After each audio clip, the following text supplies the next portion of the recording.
ಶಿವ ಎಂಬ ಶಬ್ದಾರ್ಥವು ಶುಭ, ಮಂಗಳ ಎಂಬುದಾಗಿದೆ. ಇಂತಹ ಮಂಗಳ ಮೂರ್ತಿಯಾದ ಕೈಲಾಸಪತಿ ಶ್ರೀ ಮಹಾದೇವನ ಪರಶಿವನ ದಿವ್ಯಾಷ್ಟೋತ್ತರವನ್ನು ಪಠಿಸುತ್ತಾ ಪೂಜಿಸೋಣ.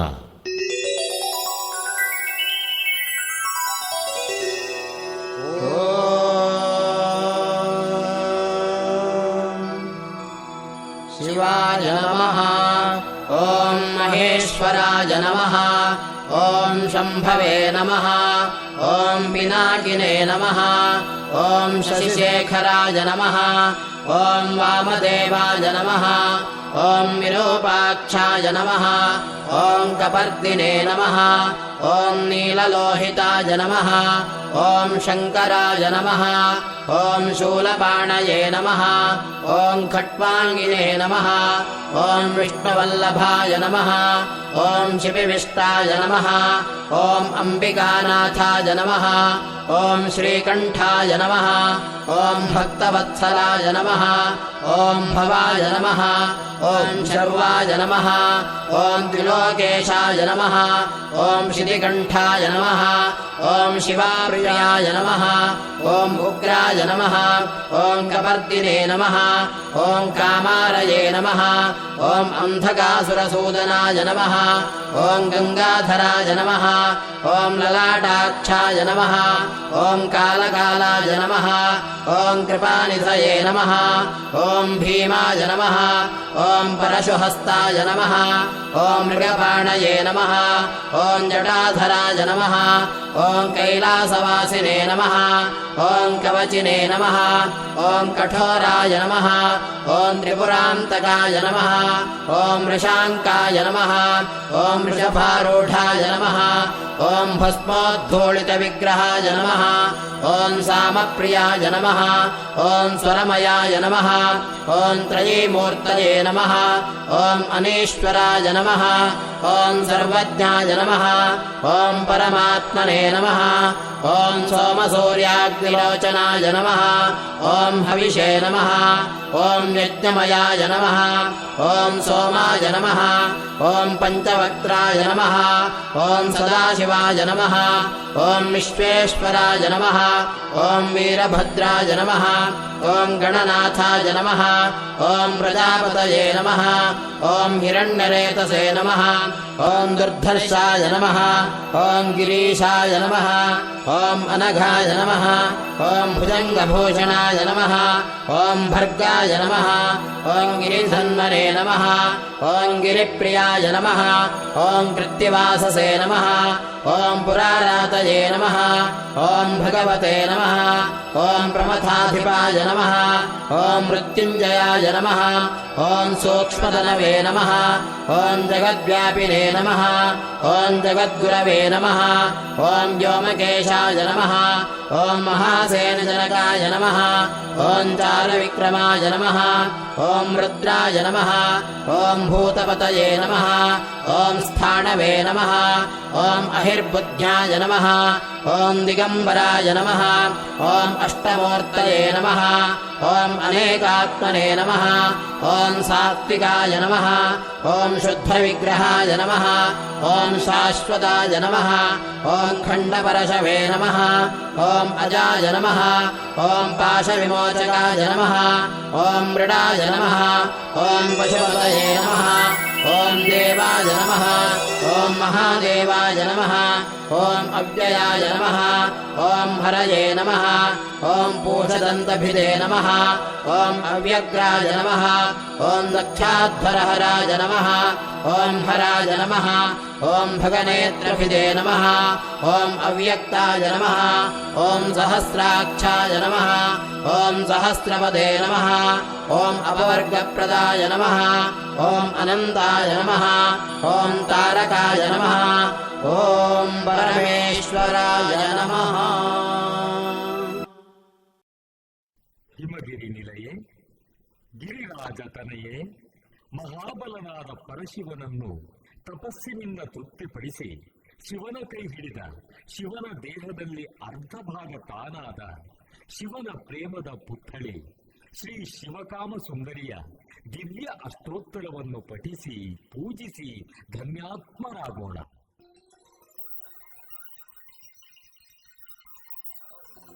ಓಂ ಮಹಾಮನೋನ್ಮನಿ ಶಕ್ತಿ ನಮಃ.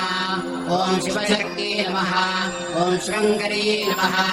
ಓಂ ಇಚ್ಛಾಶಕ್ತಿ ಕ್ರಿಯಾಶಕ್ತಿ ಜ್ಞಾನಶಕ್ತಿ ಸ್ವರೂಪಿಣ್ಯೇ ನಮಃ. ಓಂ ಶಾಂತಿ ಕಲಾನಂದಾಯ ನಮಃ. ಓಂ ಶಿವಾಯಾಯ ನಮಃ. ಓಂ ಶಿವಪ್ರಿಯಾಯ ನಮಃ. ಓಂ ಸರ್ವಜ್ಞಾಯ ನಮಃ. ಓಂ ಸುಂದರಿ ನಮಃ. ಓಂ ಸೌಮ್ಯಾಯ ನಮಃ. ಓಂ ಸಚ್ಚಿದಾನಂದರೂಪಿಣ್ಯೇ ನಮಃ. ಓಂ ಪರಾಪರಾಮಯೀ ನಮಃ. ಓಂ ಬಾಲಾಯ ನಮಃ. ಓಂ ತ್ರಿಪುರಾಯ ನಮಃ. ಓಂ ಕುಂಡಲ್ಯೇ ನಮಃ. ಓಂ ಶಿವಾಯ ನಮಃ. ಓಂ ರುದ್ರಾಣ್ಯೇ ನಮಃ. ಓಂ ವಿಜಯಾಯ ನಮಃ. ಓಂ ಸರ್ವಾಯ ನಮಃ. ಓಂ ಶರ್ವಾಣ್ಯೇ ನಮಃ. ಓಂ ಭುವನೇಶ್ವರಿ ನಮಃ. ಓಂ ಕಲ್ಯಾಣ್ಯೇ ನಮಃ. ಓಂ ಶೂಲಿನ್ಯೇ ನಮಃ. ಓಂ ಕಾಂತಾಯ ನಮಃ. ಓಂ ಮಹಾತ್ರಿಪುರಸುಂದರ್ಯೇ ನಮಃ. ಓಂ ಮಾಲಿನ್ಯೇ ನಮಃ. ಓಂ ಮಾನಿನ್ಯೇ ನಮಃ. ಓಂ ಮದನೋಲ್ಲಾಸಮೋಹಿನ್ಯೇ ನಮಃ. ಓಂ ಮಹೇಶ್ವರ್ಯೇ ನಮಃ. ಓಂ ಮಾತಂಗೇ ನಮಃ. ಓಂ ಶಿವಕಾಮ್ಯೇ ನಮಃ. ಓಂ ಚಿದಾತ್ಮಿಕಾಯೇ ನಮಃ. ಓಂ ಕಾಮಾಕ್ಷೇ ನಮಃ. ಓಂ ಕಮಲಾಕ್ಷೇ ನಮಃ. ಓಂ ಮೀನಾಕ್ಷೇ ನಮಃ. ಓಂ ಸರ್ವಸಾಕ್ಷಿಣ್ಯೇ ನಮಃ. ಓಂ ಉಮಾದೇವ್ಯೇ ನಮಃ. ಓಂ ಮಹಾಕಾಳ್ಯೇ ನಮಃ. ಓಂ ಸಾಮಾಯೇ ನಮಃ. ಓಂ ಸರ್ವಜನಪ್ರಿಯಾಯೇ ನಮಃ. ಓಂ ಚಿತ್ಪುರಾಯೇ ನಮಃ. ಓಂ ಚಿದ್ಘನಾನಂದಾಯೇ ನಮಃ. ಓಂ ಚಿನ್ಮಯೇ ನಮಃ. ಓಂ ಚಿತ್ಸ್ವರೂಪಿಣ್ಯೇ ನಮಃ. ಓಂ ಮಹಾಸರಸ್ವತ್ಯೇ ನಮಃ. ಓಂ ದುರ್ಗಾಯೇ ನಮಃ. ಓಂ ಜ್ವಾಲಾ ದುರ್ಗಾ ವಿಮೋಹಿನ್ಯೇ ನಮಃ. ಓಂ ಅತುಲ್ಯೇ ನಮಃ. ಓಂ ಶುದ್ಧವಿದ್ಯಾಯೇ ನಮಃ. ಓಂ ಸಚ್ಚಿದಾನಂದ ವಿಗ್ರಹಾಯೇ ನಮಃ. ಓಂ ಸುಪ್ರಭಾಯೇ ನಮಃ. ಓಂ ಸುಪ್ರಭಾ ಜ್ವಾಲಾಯೇ ನಮಃ. ಓಂ ಇಂದ್ರಾಕ್ಷೇ ನಮಃ. ಓಂ ಸರ್ವಮೋಹಿನ್ಯೇ ನಮಃ. ಓಂ ಮಹೇಂದ್ರಜಾಲ ಮಧ್ಯಸ್ಥಾಯೇ ನಮಃ. ಓಂ ಮಾಯಾಯೇ ನಮಃ. ಓಂ ಮಾಯಾ ವಿನೋದಿನ್ಯೇ ನಮಃ. ಓಂ ವಿಶ್ವೇಶ್ವರ್ಯೇ ನಮಃ. ಓಂ ವೃಕ್ಷಾರೂಢಾಯೇ ನಮಃ. ಓಂ ವಿದ್ಯಾಜಾಲ ವಿನೋದಿನ್ಯೇ ನಮಃ. ಓಂ ಮಂತ್ರೇಶ್ವರ್ಯೇ ನಮಃ. ಓಂ ಮಹಾಲಕ್ಷ್ಮೀ ನಮಃ. ಓಂ ಮಹಾಕಾಲೇ ಫಲಪ್ರದಾಯೇ ನಮಃ. ಓಂ ಚತುರ್ವೇದ ವಿಶೇಷಜ್ಞಾಯೇ ನಮಃ. ಓಂ ಸಾವಿತ್ರ್ಯೇ ನಮಃ. ಓಂ ಸರ್ವದೇವತಾಯೇ ನಮಃ. ಓಂ ಮಹೇಂದ್ರಾಣ್ಯೇ ನಮಃ. ಓಂ ಗಣಾಧ್ಯಕ್ಷಾಯೇ ನಮಃ. ಓಂ ಮಹಾಭೈರವ ಪೂಜಿತಾಯೇ ನಮಃ. ಓಂ ಮಹಾಮಾಯಾಯೇ ನಮಃ. ಓಂ ಮಹಾಘೋರಾಯೇ ನಮಃ. ಓಂ ಮಹಾದೇವ್ಯೇ ನಮಃ. ಓಂ ಮಲಾಪಹಾಯೇ ನಮಃ. ಓಂ ಮಹಿಷಾಸುರ ಸಂಹಾರ್ಯೇ ನಮಃ. ಓಂ ಚಂದ್ರಮುಂಡಕುಲಾಂತಕಾಯೇ ನಮಃ. ಓಂ ಚಕ್ರೇಶ್ವರಿ ನಮಃ. ಓಂ ಚತುರ್ವೇದ್ಯೇ ನಮಃ. ಓಂ ಸರ್ವದಾಯೇ ನಮಃ. ಓಂ ಸುರನಾಯಕ್ಯೇ ನಮಃ. ಓಂ ಷಟ್ಶಾಸ್ತ್ರ ನಿಪುಣಾಯೇ ನಮಃ. ಓಂ ನಿತ್ಯಾಯೇ ನಮಃ. ಓಂ ಷಡ್ದರ್ಶನ ವಿಚಕ್ಷಣಾಯೇ ನಮಃ. ಓಂ ಕಾಲಯಾತ್ರೆ ನಮಃ. ಓಂ ಕಾಲಾತೀತಾಯೇ ನಮಃ. ಓಂ ಕವಿರಾಜ ಮನೋಹರಾಯೇ ನಮಃ. ಓಂ ಶಾರದಾದಿಲಕಾಕಾರಾಯೇ ನಮಃ. ಓಂ ಧೀರಾಯೇ ನಮಃ. ಓಂ ಧೀರಜನಪ್ರಿಯಾಯೇ ನಮಃ.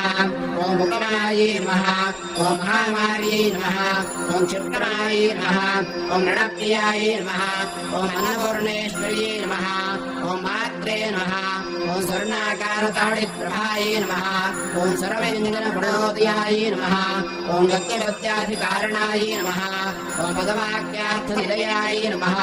ಓಂ ಬಿಂದುನಾದಾಧಿಕಾರಣಾಯೇ ನಮಃ. ಓಂ ಮೋಕ್ಷೇಶ ಮಹಿಷೇ ನಮಃ. ಓಂ ಸತ್ಯಾಯೇ ನಮಃ. ಓಂ ಭುಕ್ತಿಮುಕ್ತಿ ಫಲಪ್ರದಾಯೇ ನಮಃ. ಓಂ ವಿಜ್ಞಾನದಾಯಿನ್ಯೇ ನಮಃ. ಓಂ ಪ್ರಜ್ಞಾಯೇ ನಮಃ. ಓಂ ಪ್ರಜ್ಞಾನಫಲದಾಯಿನ್ಯೇ ನಮಃ. ಓಂ ಅಹಂಕಾರ ಕಲಾತೀತಾಯೇ ನಮಃ. ಓಂ ಪರಾಶಕ್ತಿ ನಮಃ. ಓಂ ಪರಾತ್ಪರಾಯೇ ನಮಃ.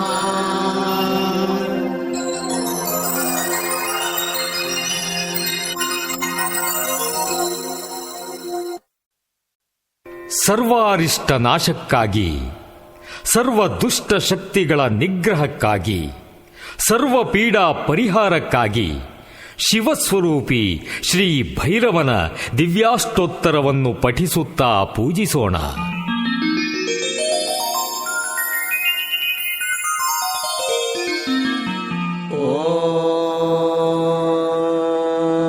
ಓಂ ಆನಂದ ಭೈರವಾಯ ನಮಃ. ಓಂ ಅಸಿತಾಂಗಭೈರವಾಯ ನಮಃ ಓಂ ಗುರುಭೈರವಾಯ ನಮಃ ಓಂ ಚಂಡಭೈರವಾಯ ನಮಃ ಓಂ ಕ್ರೋಧಭೈರವಾಯ ನಮಃ ಓಂ ಉನ್ಮತ್ತಭೈರವಾಯ ನಮಃ ಓಂ ಕಪಾಲಭೈರವಾಯ ನಮಃ ಓಂ ಭೀಷಣಭೈರವಾಯ ನಮಃ ಓಂ ಸಂಹಾರಭೈರವಾಯ ನಮಃ ಓಂ ಆನಂದಾಯ ನಮಃ ಓಂ ದೀರ್ಘಪಿಂಗಲಾಯ ನಮಃ ಓಂ ಜಟಾಧರಾಯ ನಮಃ ಓಂ ಭಿಕ್ಷಾಹರಾಯ ನಮಃ ಓಂ ನರಹರಾಯ ನಮಃ ಓಂ ಪೀತವರ್ಣಾಯ ನಮಃ ಓಂ ಭೀಮರೂಪಾಯ ನಮಃ ಓಂ ವಿನಾಕೃತೆ ನಮಃ ಓಂ ಉದ್ದಂಡಭೈರವಾಯ ನಮಃ ಓಂ ಉಗ್ರಾಯ ನಮಃ ಓಂ ವಿಶ್ವರಕ್ಷಕಾಯ ನಮಃ ಓಂ ಪುರುಷಾಯ ನಮಃ ಓಂ ವಟುಕಾಯ ನಮಃ ಓಂ ವನವಾಸಾಯ ನಮಃ ಓಂ ವರದಾಯ ನಮಃ ಓಂ ಸಂತುಷ್ಟಾಯ ನಮಃ ಓಂ ಕ್ಷೇತ್ರಪಾಲಕಾಯ ನಮಃ ಓಂ ಸ್ವರ್ಣರೂಪಾಯ ನಮಃ ಓಂ ಸುರಾಧ್ಯಕ್ಷಾಯ ನಮಃ ಓಂ ಸುರಾಯ ನಮಃ ಓಂ ಸ್ವರ್ಣಭೂಷಣಾಯ ನಮಃ ಓಂ ಮಹಾಭೈರವಾಯ ನಮಃ ಓಂ ಕಲಾನಾಥಾಯ ನಮಃ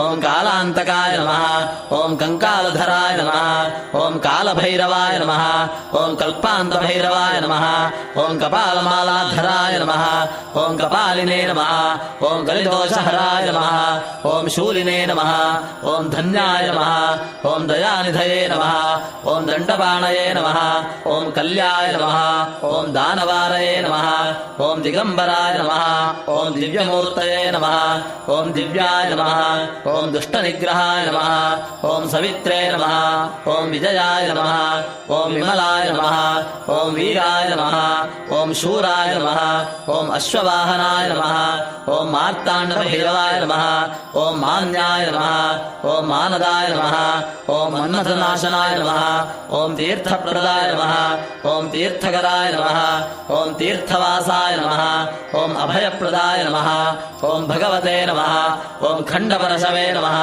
ಓಂ ಸರ್ಪಭೂಷಾಯ ನಮಃ ಓಂ ಅಲಂಕೃತಾಯ ನಮಃ ಓಂ ಅಮಾಯಾಯ ನಮಃ ಓಂ ಆದಿತ್ಯರೂಪಾಯ ನಮಃ ಓಂ ಆತಾಮ್ರಾಯ ನಮಃ ಓಂ ಅನುಪೂಜ್ಯಾಯ ನಮಃ ಓಂ ಪರಾಕ್ರಮಾಯ ನಮಃ ಓಂ ಸರ್ವಾರ್ತಿಹರಾಯ ನಮಃ ಓಂ ತ್ರಿನೇತ್ರಾಯ ನಮಃ ಓಂ ಸರ್ವೇಶಾಯ ನಮಃ ಓಂ ಮದಮಾಲಾಯ ನಮಃ ಓಂ ಆಶಾಪೋಕ್ಷಪ್ರಿಯಾಯ ನಮಃ ಓಂ ಮಹಾಕ್ಷೇತ್ರಾಯ ನಮಃ ಓಂ ಲೋಕರಕ್ಷಕಾಯ ನಮಃ ಓಂ ಲೋಕೇಶ್ವರಾಯ ನಮಃ ಓಂ ಮಹಾಭೂತಭಯಂಕರಾಯ ನಮಃ ಓಂ ಮಹಾಮಾನ್ಯಾಯ ನಮಃ ಓಂ ರಕ್ತರೂಪಾಯ ನಮಃ ಓಂ ಜ್ವಾಲಾಕೇಶಾಯ ನಮಃ ಓಂ ಶಶಿಧರಾಯ ನಮಃ ಓಂ ರಕ್ತಾಂಗಾಯ ನಮಃ ಓಂ ತೇಜೋಮಯಾಯ ನಮಃ ಓಂ ಶೂಲಹಸ್ತಾಯ ನಮಃ ಓಂ ಕಪಾಲಮಾಲಾಭರಣಾಯ ನಮಃ ಓಂ ಪಾಶಹಸ್ತಾಯ ನಮಃ ಓಂ ಧನುರ್ಧರಾಯ ನಮಃ ಓಂ ತ್ರಿಲೋಚನಾಯ ನಮಃ ಓಂ ಕೋಲಾಹಲಪ್ರಿಯಾಯ ನಮಃ ಓಂ ವಿಷಾಜನಾಥಾಯ ನಮಃ ಓಂ ಬಾಲರೂಪಾಯ ನಮಃ ಓಂ ಭೂತರೂಪಾಯ ನಮಃ ಓಂ ನಾಗಯಜ್ಞೋಪವೀತಾಯ ನಮಃ ಓಂ ಅಭೀಷ್ಟಸಿದ್ಧಿಪ್ರದಾಯ ನಮಃ ಓಂ ಅಂಕುಶಧರಾಯ ನಮಃ ಓಂ ತ್ರಿಶೂಲಧರಾಯ ನಮಃ ಓಂ ಅಷ್ಟಭುಜಾಯ ನಮಃ ಓಂ ದಂಷ್ಟ್ರಾದಂತಾಯ ನಮಃ ಓಂ ಆಜ್ಞಾಚಕ್ರಾಯ ನಮಃ ಓಂ ಆಕಾಶಭೈರವಾಯ ನಮಃ ಓಂ ಜ್ಯೋತಿರೂಪಾಯ ನಮಃ ಓಂ ವ್ಯೋಮರೂಪಾಯ ನಮಃ ಓಂ ಧನಾಗಮಾಯ ನಮಃ ಓಂ ತ್ರಿಕಾಲಭೈರವಾಯ ನಮಃ.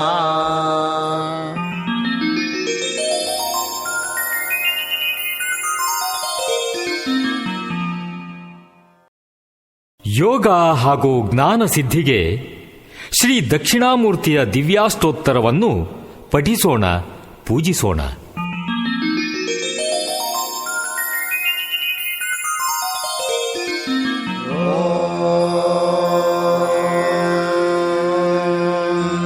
ವಿದ್ಯಾರೂಪಿಣೇ ನಮಃ.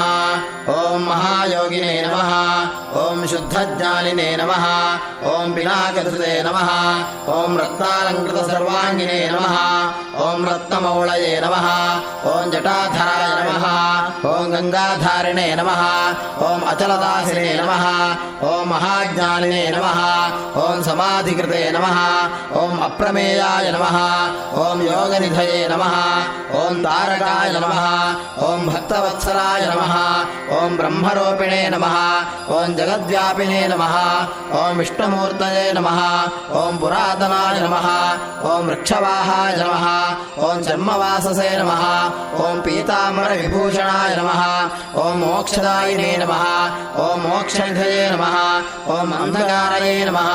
ಓಂ ಜಗತ್ಪತಯೇ ನಮಃ. ಓಂ ವಿದ್ಯಾಧಾರಿಣೇ ನಮಃ. ಓಂ ಶುಕ್ಲಧನವೇ ನಮಃ. ಓಂ ವಿದ್ಯಾದಾಯಿನೇ ನಮಃ. ಓಂ ಗಣಾಧಿಪಾಯ ನಮಃ. ಓಂ ಪ್ರೌಢಾವಸಂವೃತಿ ಸಂಹರ್ತ್ರೇ ನಮಃ. नमः ॐ शशिमौलये नमः ॐ महास्वराय नमः ॐ सामप्रियाय नमः ॐ अव्ययाय नमः ॐ साधवे नमः ॐ सर्ववेदैरलङ्कृताय नमः ॐ हस्ते वह्निधराय नमः ॐ श्रीमते मृगधारिणे नमः ॐ शङ्कराय नमः ॐ यज्ञनाथाय नमः ॐ कृतध्वंसिने नमः ॐ यज्ञभोक्त्रे नमः ॐ यमान्तकाय नमः ॐ भक्तानुग्रहमूर्तये नमः ॐ भक्तसेव्याय नमः ॐ वृषध्वजाय नमः ॐ भक्तोद्धूलितसर्वाङ्गाय नमः ॐ अक्षमालाधराय नमः ॐ महते नमः ॐ त्रयीमूर्तये नमः ॐ परब्रह्मणे नमः ॐ नागराजैरलङ्कृताय नमः ॐ शान्तरूपाय महाज्ञानिने नमः ॐ सर्वलोकविभूषणाय नमः ॐ अर्धनारीश्वराय नमः ॐ देवाय नमः ॐ मुनिसेव्याय नमः ॐ सुरोत्तमाय नमः ॐ व्याख्यानदेवाय नमः ॐ भगवते नमः ॐ रविचन्द्राग्निलोचनाय नमः ॐ जगद्गुरवे नमः ॐ महादेवाय नमः ॐ महानन्दपरायणाय नमः ॐ जटाधारिणे नमः ॐ महायोगिने नमः ॐ ज्ञामालीरलङ्कृताय नमः ॐ व्योमगङ्गाजलस्थानाय नमः ॐ विशुद्धाय नमः ॐ यतये नमः ॐ ऊर्जिताय नमः ॐ तत्त्वमूर्तये नमः ॐ महायोगिने नमः ॐ महासारस्वतप्रदाय नमः ॐ व्योममूर्तये नमः ॐ भक्तानामिष्टाय नमः ॐ कामफलप्रदाय नमः ॐ परमूर्तये नमः ॐ चित्स्वरूपिणे नमः ॐ तेजोमूर्तये नमः ॐ अनामयाय नमः ॐ वेदवेदाङ्गतत्त्वज्ञाय नमः ॐ चतुष्षष्टिकलानिधये नमः ॐ भवरोगभयध्वंसिने नमः ॐ भक्तानामभयप्रदाय नमः ॐ नीलग्रीवाय नमः ॐ ललाटाक्षाय नमः ॐ गजधर्मणे नमः ॐ गतिप्रदाय नमः ॐ अरागिणे नमः ॐ कामदाय नमः ॐ तपस्विने नमः ॐ विष्णुवल्लभाय नमः ॐ ब्रह्मचारिणे नमः ॐ सन्न्यासिने नमः ॐ गृहस्थाश्रमकारणाय नमः ॐ दान्ताराय नमः ॐ शमतनतं श्रेष्ठाय नमः ॐ सत्यरूपाय नमः ॐ दयापराय नमः ॐ योगभट्टाभिरामाय नमः ॐ वीणाधारिणे नमः ॐ विचेतनाय नमः ॐ मतिप्रज्ञासुधारिणे नमः ॐ मुद्रापुस्तकधारणाय नमः ॐ भेताळादिपिशाचोखराक्षसोखविनाशनाय नमः ॐ राजयक्ष्मादिरोगाणां विनिहन्त्रे सुरेश्वराय नमः।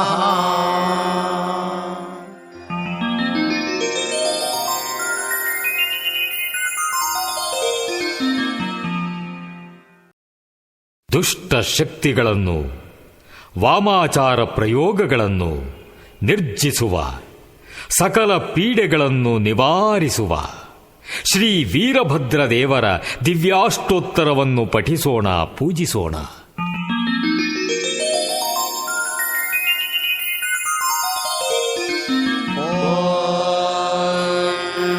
वीरभद्राय नमः ॐ महाशूराय नमः ॐ रौद्राय नमः ॐ रुद्रावताराय नमः ॐ श्यामाङ्गाय नमः ॐ उग्रदंष्ट्राय नमः ॐ भीमनेत्राय नमः ॐ जितेन्द्रियाय नमः ॐ ऊर्ध्वकेशाय नमः ॐ भूतनाथाय नमः ॐ खड्गहस्ताय नमः ॐ त्रिविक्रमाय नमः ॐ विश्वव्यापिने नमः ॐ विष्णुनाथाय नमः ॐ विष्णुचक्रभञ्जनाय नमः ॐ भद्रकाळीपतये नमः ॐ भद्राय नमः ॐ भद्राक्षाभरणान्विताय नमः ॐ भानुदन्तभिदे नमः ॐ उग्राय नमः ॐ भगवते नमः ॐ भावगोचराय नमः ॐ चण्डमूर्तये नमः ॐ चतुर्बाहुचतुराय नमः ॐ चन्द्रशेखराय नमः ॐ सत्यप्रतिज्ञाय नमः ॐ सर्वात्मने नमः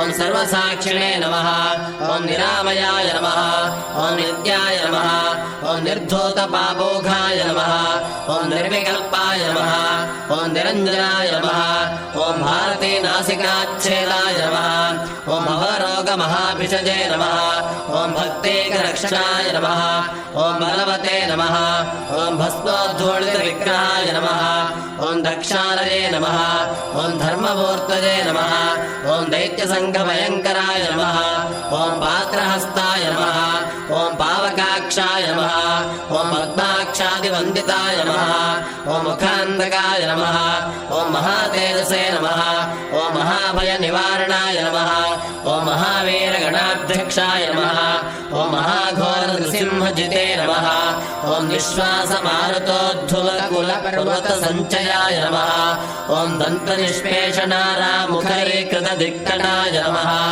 ॐ पादसङ्घट्टनोद्भ्रान्तशेषशीर्षसहस्रकाय नमः ॐ भानुकोटिप्रभाभास्वन्मणिकुण्डलमण्डिताय नमः ॐ शेषभूषाय नमः ॐ चर्मवाससे नमः ॐ चारुहस्ताय ज्वलत्तनवे नमः ॐ उपेन्द्रेन्द्रयमादीनां देवानां गतक्षपाय नमः ॐ पट्टसप्रासपरशुगदाद्यायुधशोभिताय नमः ॐ ब्रह्मादिदेवदुष्पेक्षप्रभाशुम्भत्किरीटधृते नमः ॐ कूष्माण्डग्रहभेताळमारीगणविभञ्जनाय नमः ॐ क्रीडाकुन्दगिताजाण्डभाण्डकोटिविराजिताय नमः ॐ शरणागतवैकुण्ठब्रह्मेन्द्रामररक्षकाय नमः ॐ योगेन्द्रहृद्वयोजातमहाभास्करमण्डलाय नमः ॐ सर्वदेवशिरोरत्नसङ्घृष्टमणिपादुकाय नमः ॐ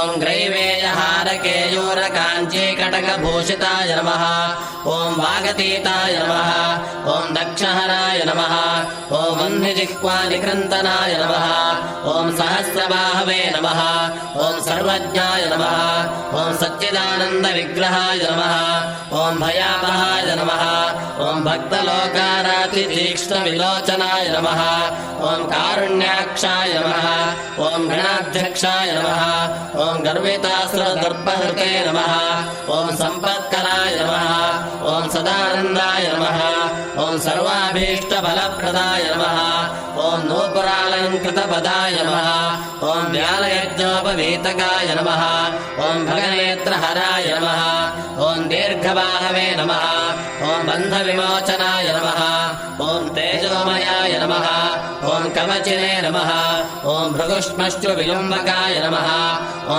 यज्ञपुरुषशीर्षघ्नाय नमः ॐ यज्ञारण्यदावानलाय नमः ॐ भक्तैकवत्सलाय नमः ॐ भगवते नमः ॐ सुलभाय नमः ॐ शाश्वताय नमः ॐ निधये नमः ॐ सर्वसिद्धिकराय नमः ॐ दान्ताय नमः ॐ सकलागमशोभिताय नमः ॐ भक्तिमुक्तिप्रदाय नमः ॐ देवाय नमः ॐ सर्वव्याधिनिवारकाय नमः ॐ अकालमृत्युसंहन्त्रे नमः ॐ कालमृत्युभयङ्कराय नमः ॐ ग्रहाकर्षणनिर्बन्धमारणोच्चाटनप्रियाय नमः ॐ परतन्त्रविनिर्बन्धाय नमः ॐ परमात्मने नमः ॐ परात्पराय नमः ॐ समन्त्रयन्त्रतन्त्रोघपरिपालनतत्पराय नमः ॐ श्रीवीरभद्राय नमः।